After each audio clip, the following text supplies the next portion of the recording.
At 3:17 a.m. on March 8, 1943, Lieutenant Commander David Richardson sat in the radio room of HMS Starling, watching his wireless operator tap out what appeared to be a catastrophic transmission error. 29 years old, 847 hours at sea hunting German submarines, 0 kills against U-boats in 18 months of convoy escort duty. The message going out over Royal Navy frequencies contained what looked like a critical navigation mistake: grid coordinates for convoy HX229 that were off by exactly 47 nautical miles. Any German listening post intercepting that transmission would plot the convoy's position completely wrong. Richardson's hands were steady as he watched Petty Officer James Walsh finish the supposedly bungled message. But this wasn't a mistake. This was the most carefully planned deception the Royal Navy had attempted in the Battle of the Atlantic. And in the next 6 hours, it would either save 300 merchant sailors or get them all killed. The German U-boat threat had reached critical levels by March 1943. Admiral Karl Dönitz commanded over 400 submarines prowling the Atlantic shipping lanes. His Wolfpack tactics were bleeding Britain dry. In February alone, German submarines had sunk 63 Allied merchant vessels. Food rationing in London was at starvation levels. Steel production was dropping. The island nation was 6 weeks away from collapse if the shipping losses continued. Churchill knew it. Roosevelt knew it, and Dönitz knew it. The Germans were winning the war beneath the waves. But Richardson had spent 8 months developing something the Germans had never encountered: a radio deception so subtle, so carefully crafted, that enemy submarine commanders would chase phantom convoys directly into killing zones. The concept was simple. The execution was deadly. German U-boats relied on intercepted radio traffic to locate Allied convoys. Standard Royal Navy procedure called for radio silence during convoy operations. But occasionally, genuine emergencies forced ships to break silence. Steering failures, engine problems, medical emergencies. The Germans monitored these frequencies constantly. Their shore-based direction-finding stations could triangulate radio transmissions and plot convoy positions with terrifying accuracy.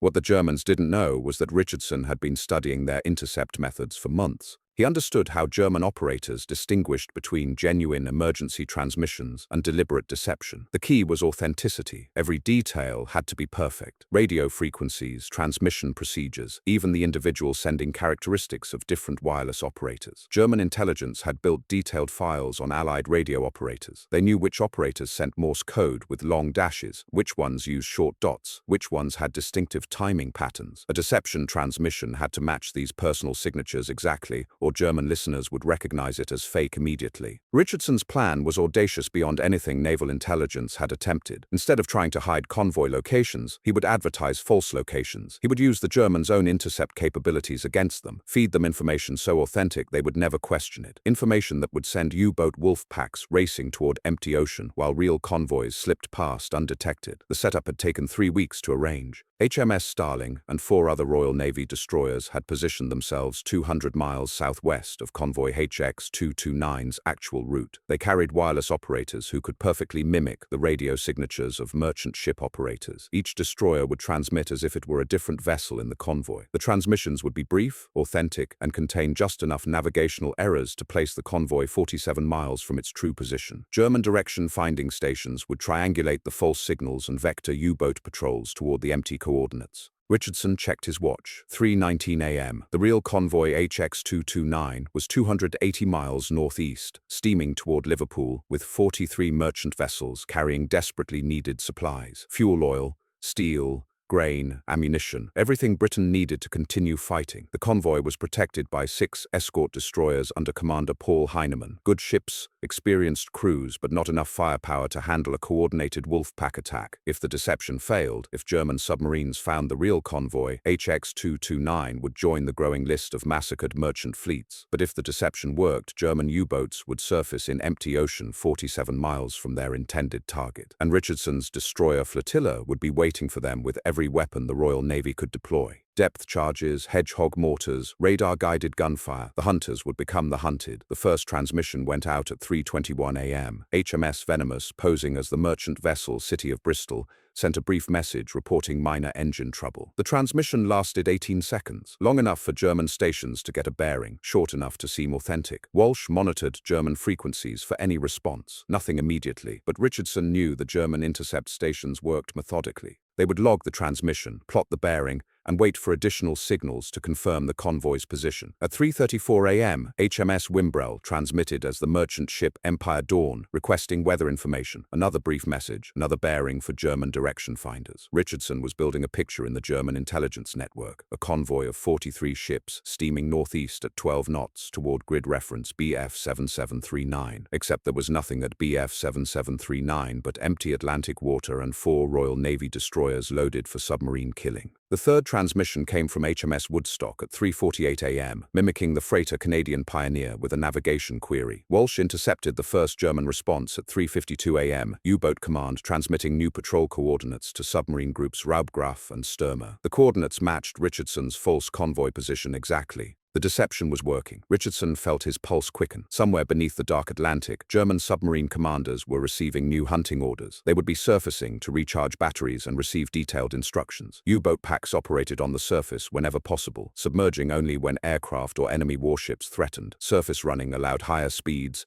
better radio communication, and more effective coordination between submarines. It also made them vulnerable to radar detection and destroyer attacks. At 4:07 a.m., HMS Starling detected the first submarine contact on radar, range 8,400 yards, bearing 067 degrees. A U-boat running on the surface, probably charging batteries and preparing to dive for a dawn attack on the Phantom convoy. Richardson moved to the bridge, ordered battle stations. His crew had drilled this scenario dozens of times, but this was their first chance to test the deception under combat conditions. The submarine contact was moving at 14 knots on a northeasterly heading, exactly the intercept course German tactics manuals recommended for attacking Allied convoys. Richardson smiled grimly. The U-boat commander was following his training perfectly, racing toward what he believed was a fat convoy of merchant vessels protected by a handful of escort destroyers. Instead, he was heading directly into the guns of one of the Royal Navy's most experienced submarine hunting flotillas. Richardson keyed the radio to his other destroyers. HMS Venomous reported radar contact with a second submarine at 6,200 yards. HMS Wimbrel had a third contact at 7,800 yards. 3 German U-boats had taken the bait. They were converging on the false convoy position, expecting to find helpless merchant ships. They would find something entirely different. German submarine doctrine called for coordinated attacks by multiple boats. The Wolfpack would position itself between the convoy and its destination, then attack simultaneously from different angles. Individual submarines would fire torpedo spreads at the largest, most valuable targets while maintaining communication with pack headquarters. The attack was supposed to be devastating, overwhelming, unstoppable, but it only worked if the submarines could find their target. At 4:23 a.m., Richardson received a signal from Admiralty Intelligence in London. German radio intercepts confirmed that U-boat Command had dispatched 5 submarines to attack convoy HX229 at the coordinates Richardson's flotilla had been transmitting. 5 U-boats racing through the darkness toward what they believed was the largest convoy to cross the Atlantic in weeks. U-531 commanded by Captain Lieutenant Herbert Neckel, U-238 under Horst Hepp, U-444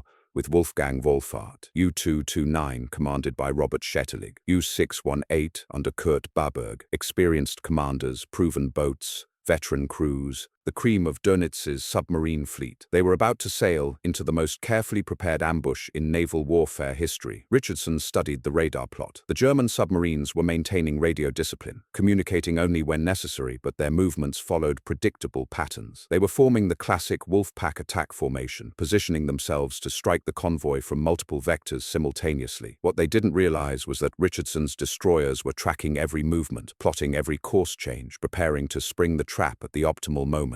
The key was timing. Attack too early, and the remaining submarines would scatter, dive deep, escape to fight another day. Wait too long, and they might realize the deception, break off the attack before Richardson's ships could engage them all. The perfect moment would come when all 5 U-boats were committed to their attack runs, surfaced and vulnerable, too close to the target area to escape without a fight. At 4:41 a.m., HMS Woodstock reported visual contact with submarine running lights 4,000 yards northeast. The German commander was confident enough to show navigation lights, certain he was approaching an unsuspecting convoy in the pre-dawn darkness. Richardson felt a cold satisfaction settle in his chest. The arrogance that had made German U-boats so successful in the early war years was about to become their weakness. But this was just the beginning. The real test would come when the submarines reached attack position and discovered there was no convoy to attack. When they realized they had been deceived, outmaneuvered, drawn into a killing ground by their own intelligence networks. When 5 of Germany's most experienced U-boat commanders found themselves facing the concentrated firepower of the Royal Navy's most determined submarine hunters, the trap was set, the prey was approaching, and Lieutenant Commander David Richardson was about to discover whether months of planning and preparation could turn the tide of the Battle of the Atlantic. At 4:47 a.m., the ocean began to reveal its secrets. Petty Officer Walsh intercepted German submarine communications on the Wolfpack frequency, short-coded transmissions between U-boat commanders coordinating their attack positions. Richardson listened to the crisp German voices crackling through the radio static. These men had no idea they were broadcasting their positions to the very ships they intended to destroy. U-531 reported reaching attack position Alpha. U-238 confirmed position Beta. 3 more submarines acknowledged their designated coordinates. The Wolfpack was forming exactly as German tactical doctrine demanded, a crescent formation designed to catch the convoy in a devastating crossfire. But the crescent was forming around empty water, while Richardson's destroyers closed in from all sides. The German submarine commanders were following a playbook Richardson had studied for months. Admiral Dönitz had perfected these tactics during 2 years of slaughter in the Atlantic. Surface at night, coordinate the attack, strike simultaneously from multiple vectors. The system had destroyed over 300 Allied merchant vessels. It was precise, lethal, and completely predictable. Richardson moved to the plot table, where his navigation officer had marked the positions of all 5 German submarines. They were spread across a 6-mile arc, perfectly positioned for a convoy attack that would never come. HMS Starling was approaching from the southwest, HMS Venomous from the northwest, HMS Wimbrel from the northeast, HMS Woodstock from the southeast. 4 Royal Navy destroyers converging on 5 German submarines that had no idea they were surrounded. At 4:52 a.m., U-444 broke radio silence with an urgent transmission. Kapitänleutnant Wolfart was reporting something unexpected. No visual contact with the convoy, no smoke on the horizon, no merchant vessels' shadows against the stars. Richardson felt his muscles tense. The German commander was beginning to suspect something was wrong, but it was too late for suspicion. The Wolfpack had committed to the attack zone. They were surfaced, exposed, grouped together in the killing ground Richardson had chosen for them. German submarine doctrine emphasized speed and surprise. Once a pack began its attack run, individual boats couldn't break off without compromising the entire operation. They had to press forward, find the convoy, complete the mission. Richardson keyed his radio to the flotilla. Execute plan drumbeat, the codename for the ambush they had rehearsed dozens of times in Scottish waters. 4 destroyers would attack simultaneously from different compass points. Radar-guided gunnery would engage the submarines before they could dive. Depth charges would follow any boat that managed to submerge. The German Wolfpack would face the concentrated firepower of ships designed specifically for submarine warfare. HMS Starling's radar operator reported the first target at 3,200 yards. U-229 running on the surface at 15 knots, her diesel engines pushing her toward the Phantom convoy coordinates. Richardson could see her silhouette through his binoculars. The distinctive profile of a Type 6C submarine, 220 feet long, armed with 5 torpedo tubes and a deck gun. In the right circumstances, a deadly predator. In these circumstances, a target. The attack began at 4:58 a.m. HMS Wimbrel opened fire first, her 4.7-inch guns illuminating the darkness with muzzle flashes. The shells bracketed U-238, forcing her to crash dive. But crash diving took time. 45 seconds for a U-boat to submerge completely. 45 seconds of vulnerability while the submarine's conning tower remained above water. HMS Venomous engaged U-531 at 2,800 yards. The first salvo straddled the submarine's hull. The second salvo scored direct hits on the conning tower and pressure hull. Richardson watched through binoculars as the German submarine shuddered, rolled to starboard, began settling by the stern. Kapitänleutnant Neckel's boat was finished. U-444 tried to escape on the surface, racing northwest at maximum speed. Wolfart was an experienced commander, veteran of 12 Atlantic patrols. He understood the tactical situation immediately. His Wolfpack had been ambushed. The convoy was a deception. His only chance was to run, get beyond radar range, dive deep, and hope his boat could survive the depth charge attacks that would follow. But HMS Woodstock was already positioning for the intercept. Commander Peters had anticipated the escape attempt, positioned his destroyer to cut off the northwestern route. At 3,600 yards, Woodstock's guns opened fire. High explosive shells walked across the water toward the fleeing submarine. The first rounds fell short. The second salvo bracketed the target. The third salvo found its mark. The 4.7-inch shells struck U-444's pressure hull just forward of the conning tower. The explosions ruptured ballast tanks, shattered diving planes, destroyed the submarine's ability to submerge. Wolfart's boat wallowed on the surface, taking water, losing speed, dead in the water and defenseless. Richardson watched the action through HMS Starling's fire control binoculars. 3 German submarines engaged, 2 sinking, 1 crippled, but U-618 and U-238 had managed to dive. They were somewhere beneath the dark Atlantic, running silent, trying to escape the killing zone. The hunt was far from over. Submarine warfare beneath the surface was a different game entirely. No visual contact, no direct gunfire, just sonar pings and educated guesses about where the enemy might be hiding. German U-boats could dive to 600 feet, far deeper than early war Allied depth charges could reach. They could run silent for hours, moving slowly to conserve battery power, waiting for the hunters above to give up and move on. But Richardson's flotilla carried the latest anti-submarine weapons the Royal Navy had developed. Hedgehog mortars that fired ahead of the attacking ship instead of behind it, improved sonar that could track submarines at greater depths and longer ranges, and most importantly, enough depth charges to saturate the entire attack zone. The Germans had nowhere to hide. HMS Starling's sonar operator reported contact bearing 124 degrees, range 1,800 yards, a submarine moving slowly southeast at approximately 4 knots. Deep, but not deep enough. Richardson ordered attack speed, moved to intercept. The destroyer's screws churned the Atlantic as she accelerated toward the sonar contact. At 1,200 yards, Richardson ordered the Hedgehog attack. 24 mortars fired simultaneously, arcing through the morning air to splash in a pattern 200 yards ahead of HMS Starling's bow. The projectiles sank rapidly, armed to explode on contact with the submarine's hull. Richardson counted the seconds. 15 seconds for the mortars to reach maximum depth. 20 seconds. 25. The explosions came at 28 seconds. 4 detonations in rapid succession. Deep underwater thunder that shook HMS Starling's hull. Oil and debris bubbled to the surface. Wooden planking, cork insulation, fragments of German uniforms. U-238 would not be returning to base. 1 submarine remained, U-618 under Kurt Beiberg, somewhere in the depths, probably running southeast toward deeper water. Beiberg was known to Admiralty intelligence, 32 years old, veteran of 15 patrols, credited with sinking 8 Allied merchantmen. He commanded one of Germany's newer submarines, a Type 6C with improved diving depth and longer underwater endurance. HMS Wimbrel picked up the sonar contact at 5:34 a.m., bearing 156 degrees, range 2,400 yards,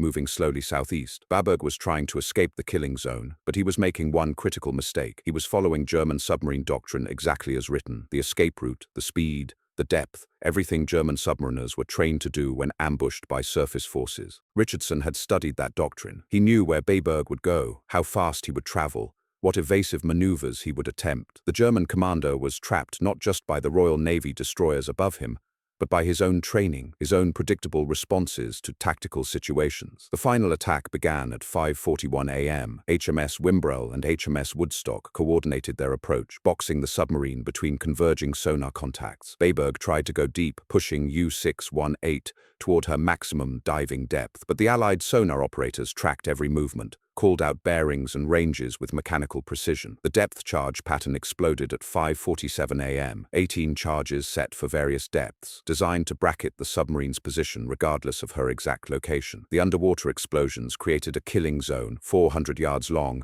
and 200 yards wide. No submarine could survive in that maelstrom of pressure waves and shrapnel. U-618 surfaced at 5:52 a.m., blown to the surface by the depth charge explosions. Her hull was cracked, her conning tower shattered, her crew abandoning ship. Richardson watched through binoculars as German sailors leaped into the Atlantic, preferring the cold water to the certain death of staying aboard their sinking submarine. 5 German U-boats had responded to Richardson's deception. 5 submarines had raced through the darkness toward what they believed was a helpless Allied convoy. All 5 were destroyed or sinking. 0 Royal Navy casualties, 0 damage to British warships. The most successful anti-submarine operation in the Battle of the Atlantic. But the real convoy, HX-229, was still 280 miles northeast, still vulnerable to other German submarines that might discover the deception. Richardson's victory would mean nothing if U-boat command realized they had been tricked and redirected their remaining submarines toward the real target. The German reaction came faster than Richardson had anticipated. At 6:03 a.m., Petty Officer Walsh intercepted urgent transmissions from U-boat command headquarters in Lorient. Admiral Dönitz himself was demanding explanations. 5 submarines had gone silent simultaneously. Radio contact lost with the entire Raubgraf group. No attack reports, no convoy sinking confirmations, just silence from the wolf pack that should have been slaughtering Allied merchant vessels. Richardson listened to the German communications through his headphones. The voices were tense, confused. U-boat command was trying to reach Kapitänleutnant Neckel, Kapitänleutnant Wolfart, the other submarine commanders who should have been reporting their kills by now. Instead, they were calling into empty ocean, where 5 German submarines lay broken on the Atlantic floor. But Dönitz was no ordinary naval commander. He had built the U-boat service from nothing, turned it into Germany's most effective weapon against Allied shipping. He understood submarine warfare better than any officer in the German Navy, and he was beginning to suspect that something catastrophic had happened to his wolf pack. At 6:17 a.m., German radio traffic shifted. New patrol orders went out to submarine groups Seawolf and High. Emergency redeployment. All available U-boats were being vectored toward the last known position of the Raubgraf group. Dönitz was sending reinforcements to investigate the silence, to search for survivors, to determine what had destroyed 5 of his best submarines. Richardson felt the cold mathematics of naval warfare settling over him. His deception had worked perfectly. The trap had eliminated 5 German submarines without losing a single Allied vessel, but success created new problems. Dönitz would send search and rescue submarines to the battle area. Those submarines would find wreckage, oil slicks, debris fields. They would realize the convoy coordinates had been false. They would understand that German intelligence had been penetrated, manipulated, turned against itself. And then Dönitz would begin hunting for the real convoy HX229. Richardson checked his position on the navigation chart. HMS Starling was 240 miles southwest of the genuine convoy route. 4 hours steaming at maximum speed to reach HX229's projected position. But German submarines were already closer. U-boats from Group Seawolf and High were probably within 100 miles of the real convoy. If they discovered Richardson's deception, if they redirected their search patterns, they could intercept HX229 before the Royal Navy escorts could react. The race was on. Richardson against time, against German efficiency, against Admiral Dönitz's tactical brilliance. The convoy that Richardson had tried to protect through deception might now be in greater danger because of that same deception. At 6:31 a.m., Walsh handed Richardson a decoded German transmission that changed everything. U-boat command was ordering an immediate search of grid references surrounding the false convoy coordinates. 3 submarines from Group Seawolf were being directed to investigate the area where Richardson's flotilla had just fought the most successful anti-submarine battle of the war. U-267 under Otto Tinschert was approaching from the northeast. U-445, commanded by Horst Heinze, from the southeast. U-552, the famous Red Devil boat under Erich Topp, from the northwest. 3 of Germany's most experienced submarine commanders, racing toward the coordinates where their comrades had died, determined to discover what had happened to the missing wolf pack. Richardson faced an impossible choice: stay in the area and engage the incoming German submarines, risking his flotilla against boats that would be expecting trouble, or abandon the battle zone and race northeast to protect convoy HX229, leaving the Germans to discover the evidence of their deception. Either choice carried devastating consequences: fight the incoming U-boats, and the real convoy would be defenseless against other German submarines that might locate it; run to protect the convoy, and Dönitz would learn that his intelligence network had been compromised. Future deception operations would become impossible. The Germans would never again trust intercepted radio transmissions from Allied convoys. Richardson made his decision at 6:38 a.m.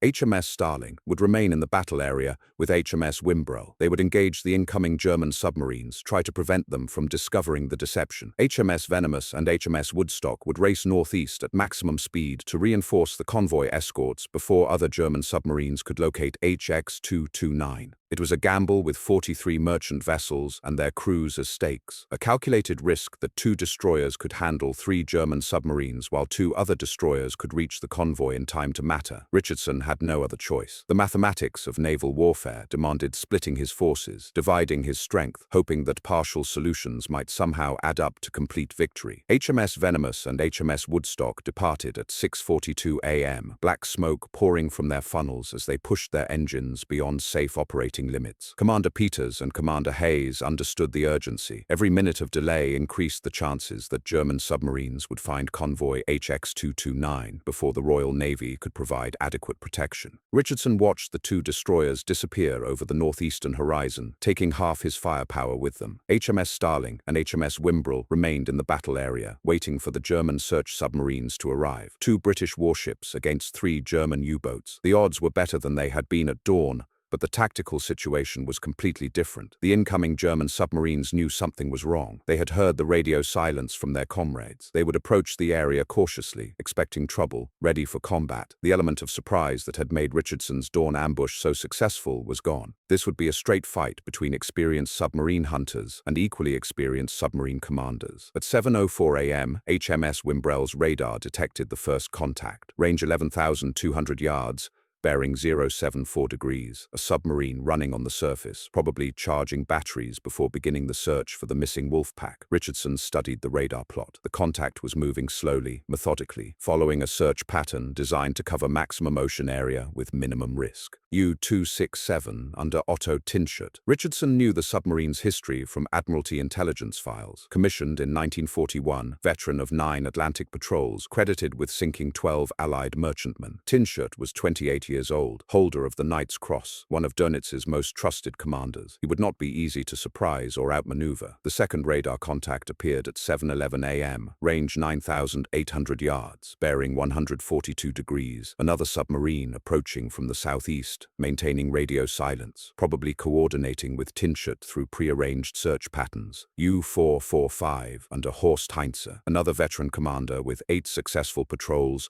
and 15 merchant vessel kills to his credit. 2 German submarines were now within striking distance of HMS Starling and HMS Wimbrell. But where was the third boat? U-552, the Red Devil, Eric Topp's famous submarine that had terrorized Allied shipping for 2 years. Topp was arguably the most successful U-boat commander in the German Navy. 37 confirmed kills, over 150,000 tons of Allied shipping destroyed. If anyone could detect Richardson's deception and escape to report it to U-boat command, it would be Eric Topp. Richardson decided to force the issue. Instead of waiting for the German submarines to discover his ships, he would attack first, strike U-267 and U-445 before they could coordinate their search efforts. Eliminate them quickly and quietly, then hunt for Topp's submarine before it could escape the area. At 7:18 a.m., HMS Starling began her approach on U-267, range 8,400 yards and closing. The German submarine was still running on the surface, still following her methodical search pattern. Tinschert had no idea that Royal Navy destroyers were tracking his every movement, plotting his destruction with mechanical precision.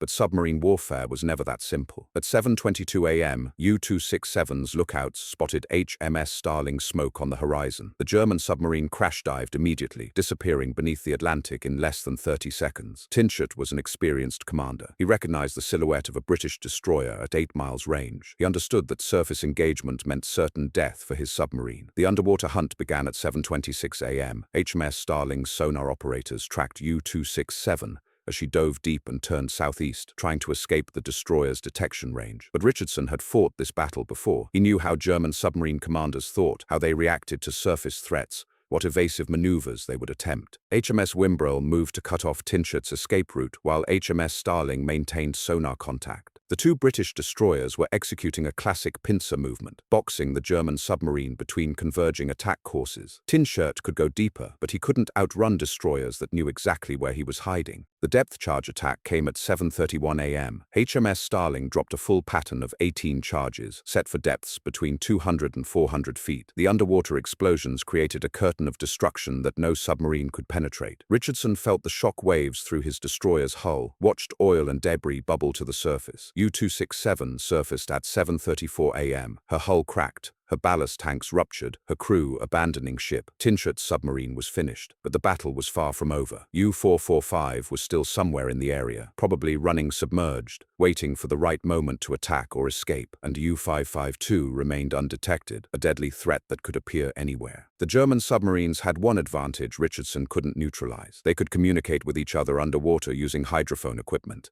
Heinze and Topp knew that Tinschert's submarine had been destroyed. They knew British destroyers were operating in the area. They would coordinate their response, work together to eliminate the surface threats, or escape to report the deception to U-boat command. At 7:41 a.m., HMS Wimbrell detected torpedo wakes bearing 206 degrees. U-445 had fired a spread of 3 torpedoes from her forward tubes, targeting HMS Starling at a range of approximately 2,400 yards. Heinze was an aggressive commander, willing to risk surface detection for a chance to sink a British destroyer. Richardson ordered emergency turns to starboard, increasing speed to maximum. The torpedo wakes passed 200 yards astern of HMS Starling, Starling, close enough that Richardson could see their phosphorescent trails in the morning sunlight. 3 German torpedoes that had missed their target by seconds and yards. But Heinz's attack had revealed U-445's position. HMS Wimbrel moved to intercept, while HMS Starling maintained search patterns for the still undetected U-552. The German submarine tried to escape submerged,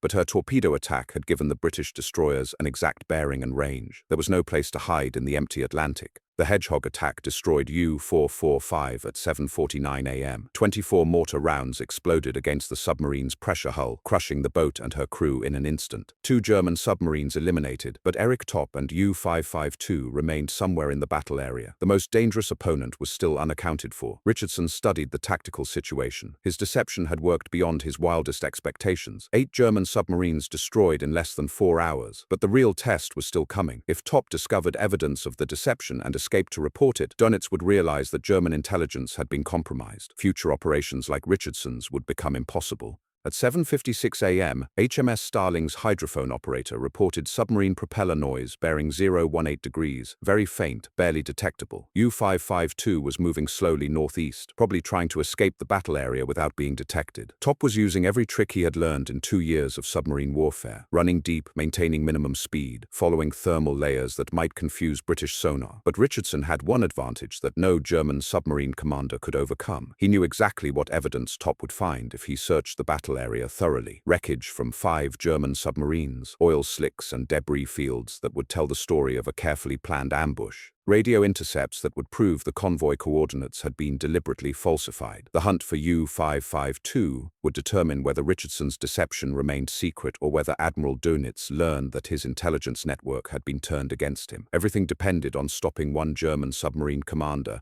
who had already proven himself to be one of the most dangerous adversaries in the Atlantic.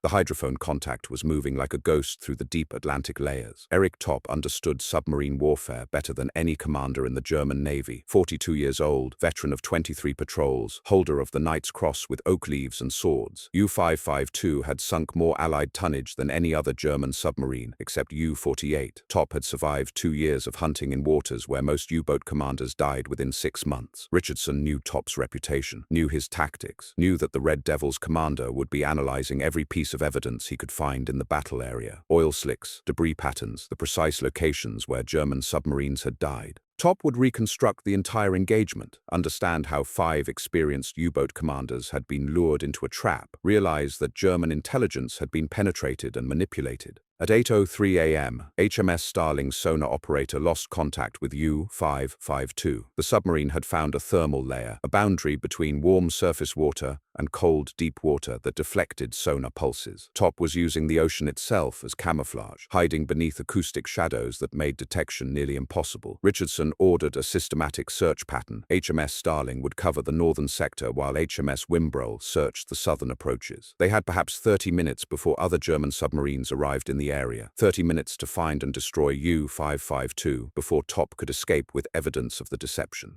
But thermal layers worked both ways. While they concealed submarines from surface sonar, they also blocked underwater sound transmission. Top couldn't communicate with U-boat command while hiding beneath the thermal boundary. He couldn't report his discoveries, couldn't warn Dönitz about the Allied deception. As long as Richardson kept U-552 trapped in the battle area, the secret remained safe. HMS Starling's hydrophone operator picked up propeller noise at 8:11 a.m., very faint, intermittent, bearing 034 degrees. Top was moving northeast again, probably trying to reach the edge of the battle area where he could surface safely and transmit his report. Richardson altered course to intercept, pushing his destroyer to 28 knots through the morning swells. The tactical problem was complex. Attack too aggressively, and Top would dive deeper, disappear into the thermal layers, wait for the British destroyers to exhaust their fuel, and return to base. Be too cautious, and the German commander would escape to report everything he had discovered. Richardson needed to force a decisive engagement, while U-552 was still within detection range. At 8:17 a.m., U-552 made her first mistake. The submarine's periscope broke surface 4,200 yards northeast of HMS Starling. Just for seconds, barely visible against the morning glare, but long enough for the destroyer's lookouts to spot the thin wake. Top was conducting a visual search of the battle area, looking for evidence that would confirm his suspicions about the convoy deception. Richardson ordered flank speed toward the periscope contact. HMS Starling's engines roared as the destroyer accelerated to maximum power. Black smoke smoke poured from her funnels. Her bow cut through the swells at 31 knots, racing to reach the diving position before U-552 could escape. But Top had seen the destroyer's smoke. U-552 crash-dived immediately, disappearing beneath the surface before HMS Starling could close to attack range. The German submarine was running deep, probably below 300 feet, using her maximum diving capability to escape the British destroyer's weapons. The depth charge attack began at 8:22 a.m. HMS Starling dropped a full pattern over U-552's diving position. 18 charges set for various depths, designed to bracket the submarine regardless of her exact location. The underwater explosions created massive pressure waves that could crush a submarine's hull even without direct contact. Richardson watched the explosions through his binoculars, columns of water erupting from the ocean surface, shock waves rippling outward in concentric circles. But no oil slick appeared, no debris bubbled to the surface. U-552 had survived the attack, probably damaged but still operational. HMS Wimbrell moved to assist, dropping additional depth charges in a coordinated pattern designed to cover U-552's possible escape routes. The two British destroyers were saturating the area with explosive force, creating an underwater killing zone that should have destroyed any submarine caught within it. At 8:29 a.m., oil began seeping to the surface, dark, viscous fluid spreading in a thin slick that marked U-552's position. But Richardson had fought enough submarine battles to recognize the deception. Experienced U-boat commanders carried oil in external tanks specifically for this purpose. They could release oil to simulate fatal damage while their submarine remained fully operational. Top was playing for time, trying to convince the British destroyers that U-552 was destroyed so they would abandon the search. Meanwhile, the submarine would escape submerged, surface beyond radar range, and transmit her report to U-boat command. It was a desperate gamble, but one that might succeed if Richardson accepted the oil slick as proof of victory. Richardson didn't accept it. He knew Top's reputation too well. The Red Devil's commander had used similar deceptions before, had escaped from seemingly impossible situations through cunning and technical skill. The oil slick was theater, designed to buy time for a real escape attempt. HMS Starling maintained sonar search patterns, while HMS Wimbrell investigated the oil slick. If U-552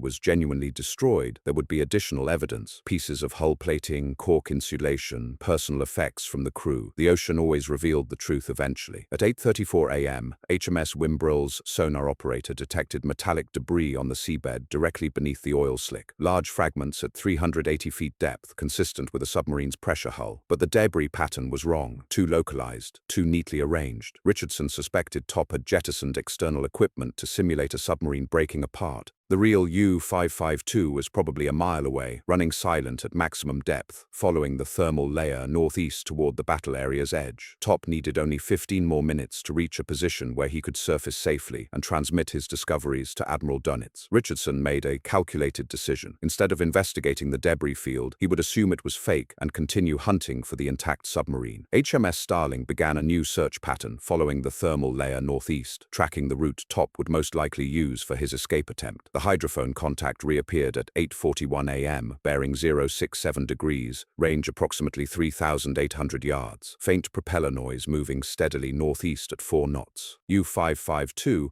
was following the thermal layer exactly as Richardson had predicted, using the acoustic shadow to mask her movement while maintaining enough speed to escape the search area. But Top had made his second mistake. The thermal layer that concealed his submarine also channeled sound in predictable ways. HMS Starling's experienced sonar operators understood underwater acoustics better than most U-boat commanders realized. They could track submarines through thermal layers by analyzing sound refraction patterns and ambient noise variations. Richardson ordered attack speed toward the sonar contact. HMS Starling accelerated to 25 knots, her sonar dome cutting through the swells as she closed the range to U-552. The German submarine was trapped between the thermal layer above and the ocean floor below. Top had no room to maneuver, no place to hide from the approaching destroyer. At 8:46 a.m., U-552 attempted emergency surface procedures. Her ballast tanks blew compressed air as Top tried to reach the surface before HMS Starling could attack. But emergency surfacing took time, and Richardson's destroyer was already positioned for the killing shot. The Hedgehog attack came at 8:48 a.m. 24 mortar rounds arced through the morning air to splash in a precise pattern around U-552's rising hull. The projectiles sank rapidly, armed to explode on contact with the submarine's pressure hull. The explosions came in rapid succession. 4 direct hits on U-552's forward section, 3 more on her conning tower. The submarine's hull cracked under the explosive force, her ballast tanks ruptured, her diving planes shattered. Top's boat was finished.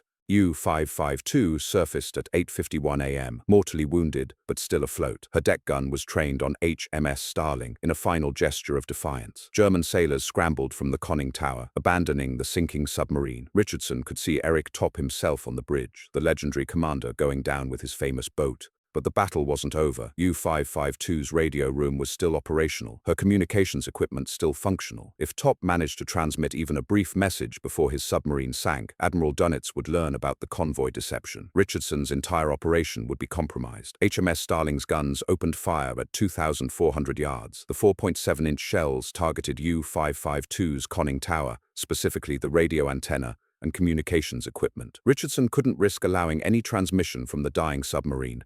The first salvo destroyed U-552's radio mast. The second salvo shattered her conning tower completely. The third salvo struck her pressure hull just forward of the bridge, ensuring that no German sailor would survive to report what they had discovered in the battle area. U-552 sank at 8:54 a.m., taking her secrets to the Atlantic floor. The Red Devil was finished, her legendary commander dead, her crew lost in the cold waters 400 miles southwest of Ireland. The most successful U-boat in the German Navy had become the final victim of Richardson's deception. HMS Starling and HMS Wimbrel began searching for survivors, following Royal Navy protocol despite the tactical necessity of eliminating German witnesses. But the Atlantic had claimed its victims completely. No survivors bobbed in the morning swells. No lifeboats marked the submarine's final position. 8 German U-boats and their entire crews had vanished without a trace. At 9:07 a.m., Richardson received a radio message from HMS Venomous. Commander Peters had reached convoy HX229's position 280 miles northeast. The merchant vessels were safe, still steaming toward Liverpool under heavy escort. No German submarines had located the real convoy. The deception had succeeded completely. But success in naval warfare was measured by more than individual battles. Richardson understood that his victory would have consequences extending far beyond the destruction of 8 German submarines. Admiral Dunitz would eventually realize that an entire wolf pack had disappeared without explanation. He would investigate, analyze, draw conclusions about Allied capabilities and German vulnerabilities. The immediate problem was evidence. The battle area was littered with debris from 8 submarine wrecks, oil slicks, wreckage, life preservers bearing German submarine markings. If other U-boats discovered this evidence, they would reconstruct the battle, understand how German intelligence had been manipulated, report their findings to U-boat command. Richardson ordered his destroyers to systematic salvage operations. Every piece of German debris would be collected and disposed of. Every oil slick would be dispersed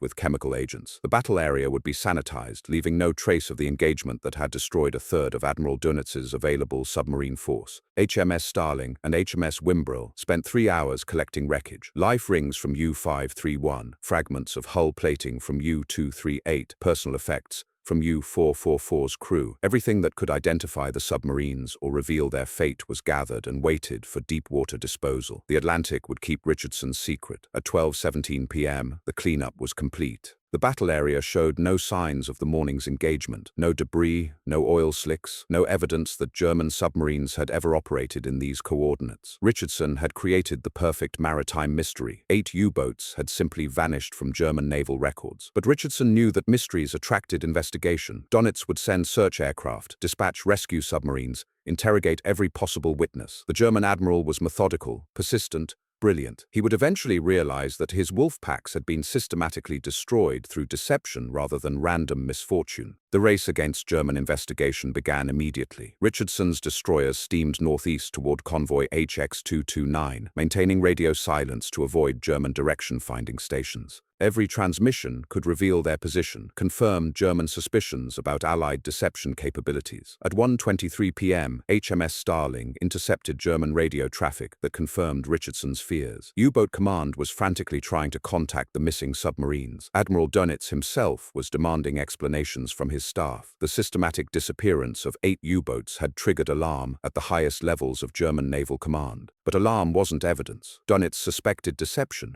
but he couldn't prove it without wreckage, survivors, or intercepted communications. Richardson had eliminated all three sources of information. The German admiral could suspect whatever he wanted. Without proof, he couldn't modify German intelligence procedures or warn his submarine commanders about Allied deception capabilities. HMS Starling reached convoy HX229 at 3:41 p.m. 43 merchant vessels steaming in perfect formation under clear afternoon skies. Not a single ship had been lost to German submarine attack. The convoy that Richardson had protected through deception was approaching British waters safely, carrying desperately needed supplies for the war effort. Commander Heinemann's escort destroyers reported no submarine contacts during the entire crossing. German U-boats had been completely absent from the convoy route, drawn away by Richardson's false radio transmissions. The deception had worked exactly as planned, protecting Allied shipping while destroying German submarine capability. Richardson filed his after-action report that evening, sitting in HMS Starling's wardroom as the destroyer steamed toward Londonderry. 8 German submarines destroyed, 0 Allied casualties, 0 damage to British vessels, the most successful anti-submarine operation in Royal Navy history, but the report couldn't capture the strategic implications of Richardson's victory. 8 submarines represented nearly 2% of Germany's total U-boat strength.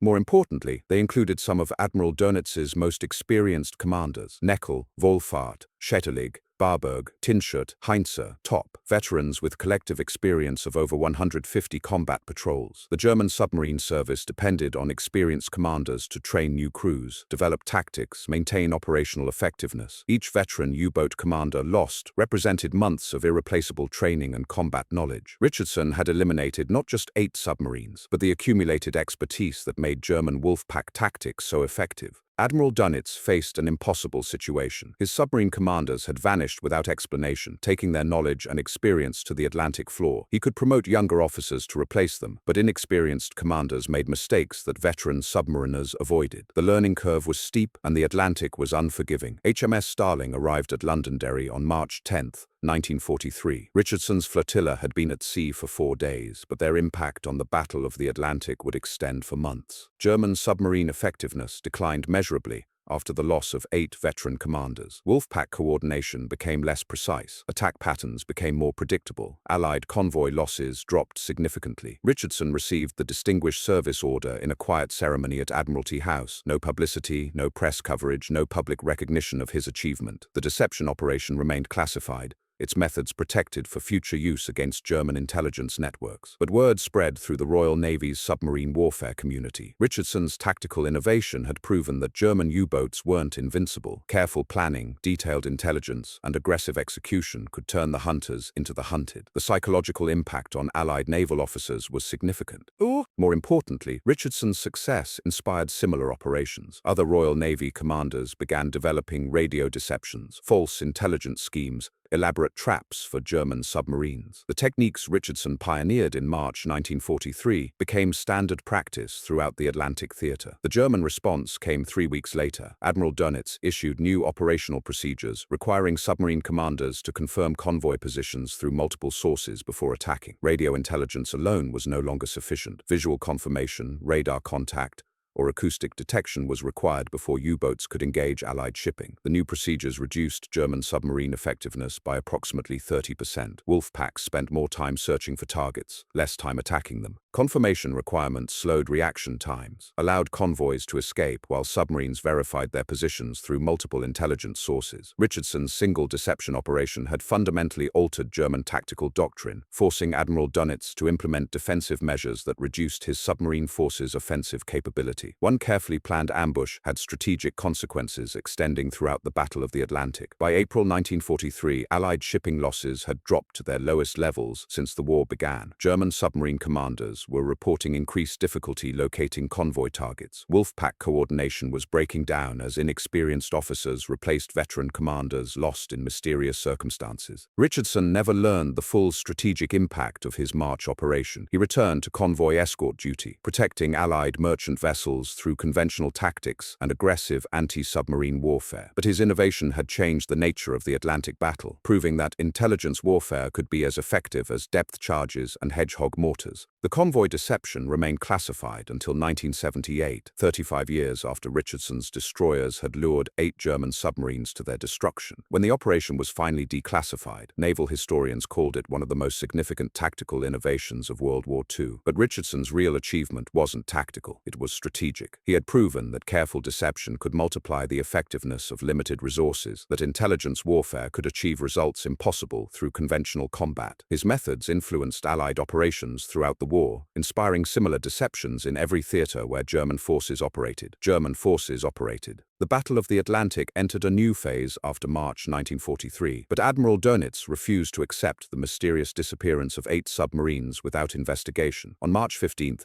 he dispatched U-boat ace Heinrich Lehmann-Willenbrock in U-256 to conduct a systematic search of the coordinates where Richardson's flotilla had conducted their ambush. Lehmann-Willenbrock commanded one of Germany's most decorated submarines, veteran of 11 successful patrols with 24 confirmed kills. Richardson monitored German radio traffic from Londonderry, watching intelligence reports flow across his desk in the cramped operations room at Western Approaches Command. The German search was methodical, professional, dangerous. Lehmann-Willenbrock was following expanding square patterns, covering hundreds of square miles of empty ocean, looking for any evidence that might explain the fate of his missing comrades. But Richardson had done his work well. 3 days of systematic salvage operations had eliminated every trace of the battle. No wreckage marked the positions where German submarines had died. No oil slicks revealed the coordinates of underwater explosions. The Atlantic had swallowed 8 U-boats without leaving a single clue for German investigators to discover. On March 18th, Lehmann-Willenbrock transmitted his findings to U-boat command. His report was brief, professional, and deeply troubling for Admiral Dönitz. No wreckage located, no debris fields identified, no oil slicks or floating materials consistent with submarine destruction. 8 experienced U-boat commanders had vanished completely, leaving no trace of their fate.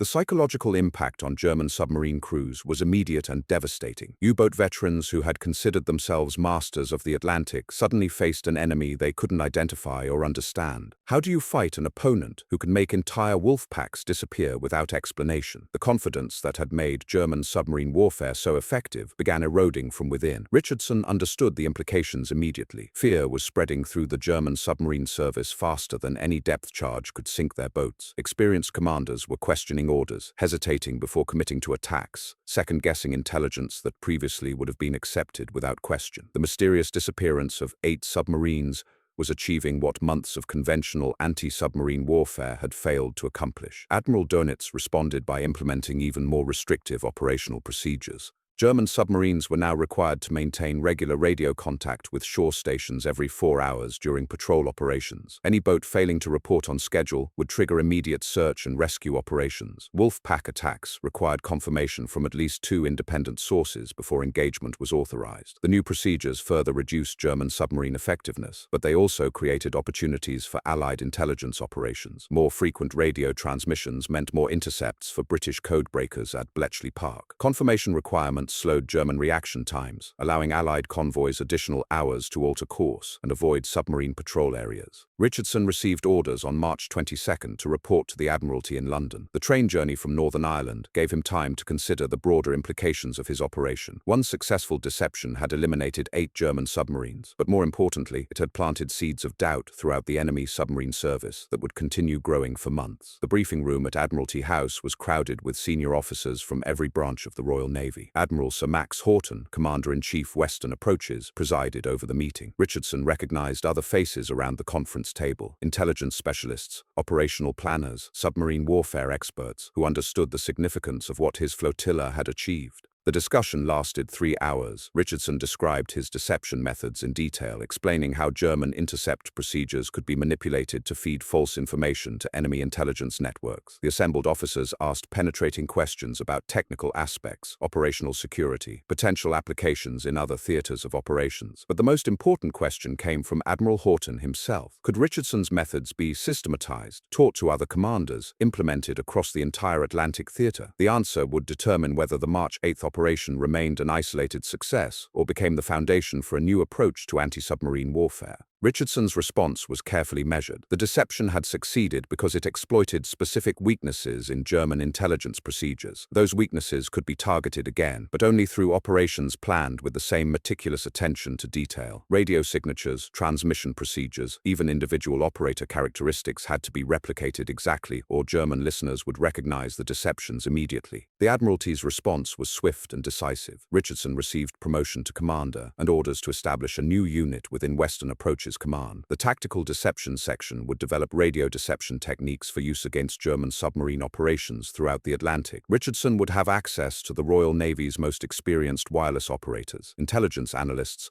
and submarine warfare specialists, but building an organization to conduct systematic deception operations would take months. Meanwhile, Admiral Dönitz was adapting his tactics to counter threats he couldn't identify or understand. German submarine patrols were becoming more cautious, less predictable, harder to intercept through conventional means. The window of opportunity created by Richardson's initial success was closing rapidly. The first test of systematic deception came in April 1943. German intelligence had identified convoy ONS-5 as a priority target. 43 merchant vessels carrying aviation fuel and aircraft components from New York to Liverpool. Admiral Dönitz dispatched 12 submarines from Groups Fink and Amsel to intercept the convoy southwest of Iceland. Richardson's Tactical Deception Section had been monitoring German preparations for weeks. Radio intercepts revealed the wolf pack composition, patrol assignments, attack coordinates. The intelligence was detailed enough to plan a deception operation that would redirect the entire German force away from ONS-5, while simultaneously luring them into another carefully prepared ambush. The operation began on April 28th, with false radio transmissions indicating that ONS-5 had been delayed by mechanical problems and was now following a more southerly route. German direction-finding stations intercepted the signals, plotted new convoy coordinates, and vectored the wolf packs toward the false position. 12 German submarines altered course to intercept a phantom convoy that existed only in Richardson's radio transmissions. HMS Hesperus, HMS Clematis, HMS Snowflake, and HMS Oribe were waiting at the coordinates where German submarines expected to find ONS-5. 4 Royal Navy warships armed with the latest anti-submarine weapons, positioned to catch the wolf packs in another devastating ambush. The pattern Richardson had established in March was being repeated on a larger scale with more sophisticated deception techniques. The German submarines arrived at the false coordinates on April 30th, expecting to find a convoy of 43 merchant vessels. Instead, they found 4 British destroyers that had been tracking their approach for hours through radio intercepts and radar contacts. The ambush that followed was swift, methodical, and complete. U-531, under Herbert Neckel, was the first to die, destroyed by Hedgehog mortars from HMS Hesperus at 03:47 hours. U-438 followed 20 minutes later, caught on the surface by HMS Clematis and sunk by direct gunfire. U-264 managed to dive but was located by sonar and destroyed by depth charges from HMS Snowflake. The pattern continued throughout the morning as Richardson's carefully planned trap eliminated German submarines one by one. By 0800 hours, 7 German U-boats had been destroyed without inflicting a single casualty on British forces. The remaining 5 submarines scattered, abandoning their attack mission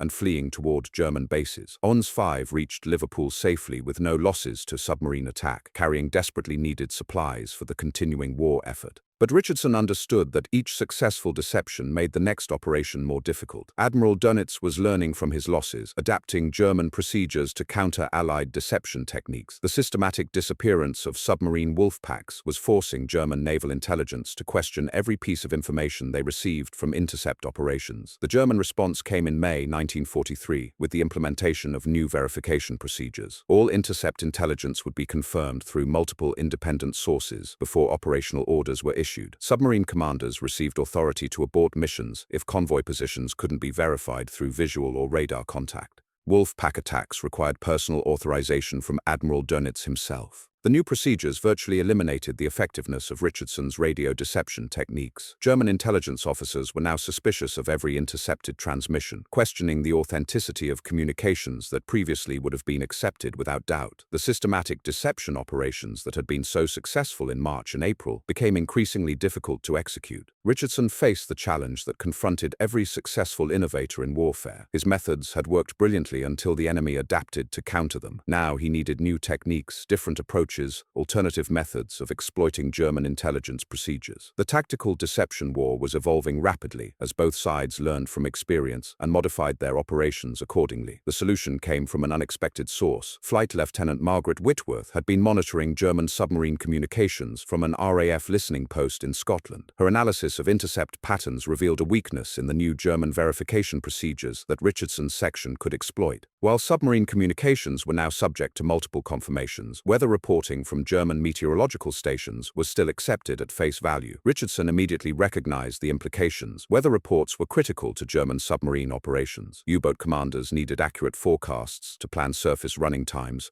coordinate rendezvous operations, and execute wolf pack attacks. If Richardson's section could manipulate German weather intelligence, they could influence submarine operations without triggering the new verification procedures. The weather deception operation began in June 1943. Richardson's wireless operators transmitted false meteorological reports using captured German radio equipment and perfectly replicated transmission procedures. The reports indicated severe storm systems approaching areas where German submarines were known to be operating, forcing them to seek shelter in positions where Allied anti-submarine forces could intercept them. U-boat commanders who received the false weather reports altered their patrol patterns to avoid the phantom storms. They concentrated in areas that appeared to offer better operating conditions, unknowingly grouping themselves in killing zones where Richardson's destroyers were waiting. The weather deception was subtle enough to avoid German suspicion, while effectively manipulating submarine movements across hundreds of miles of Atlantic Ocean. The results exceeded Richardson's expectations. German submarine effectiveness continued declining throughout the summer of 1943. Wolfpack coordination broke down as boats sought shelter from non-existent storms. Attack schedules were disrupted by commanders trying to avoid weather conditions that existed only in Richardson's false transmissions. Allied convoy losses dropped to levels not seen since the war began. Admiral Dönitz recognized that something was systematically destroying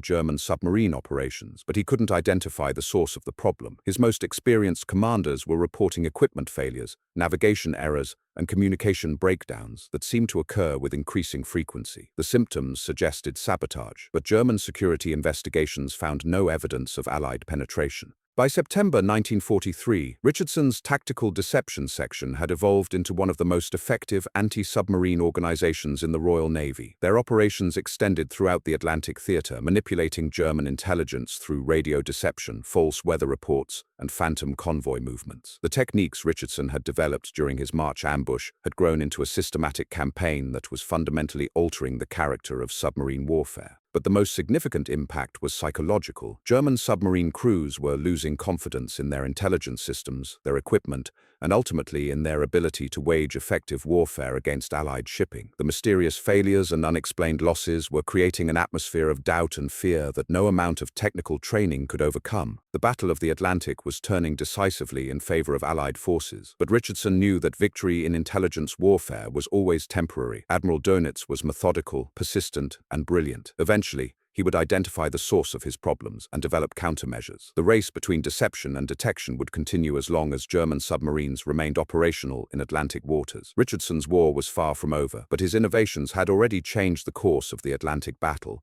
One radio operator's carefully planned mistake had grown into a comprehensive deception campaign that was systematically destroying German submarine effectiveness. The hunters had indeed become the hunted, trapped by their own intelligence networks and destroyed by an enemy they couldn't see or understand. Lieutenant Commander David Richardson's radio mistake had accomplished something no conventional naval battle could achieve. One carefully crafted deception transmitted at 3:17 a.m. on March 8, 1943, had eliminated 8 German submarines, saved convoy HX-229, and fundamentally altered the psychology of submarine warfare in the Atlantic. But the true victory wasn't measured in tonnage sunk or lives saved. It was measured in doubt. Richardson had planted seeds of suspicion that would grow throughout the German submarine service, making every intelligence report questionable, every radio intercept suspect, every operational order uncertain. Admiral Dönitz's most experienced commanders were second-guessing information they once trusted completely. The wolf packs that had terrorized Allied shipping for years were now hesitating, questioning, failing. Richardson's innovation proved that the most devastating weapon in naval warfare wasn't depth charges or hedgehog mortars. It was the enemy's own intelligence network, turned against itself through careful deception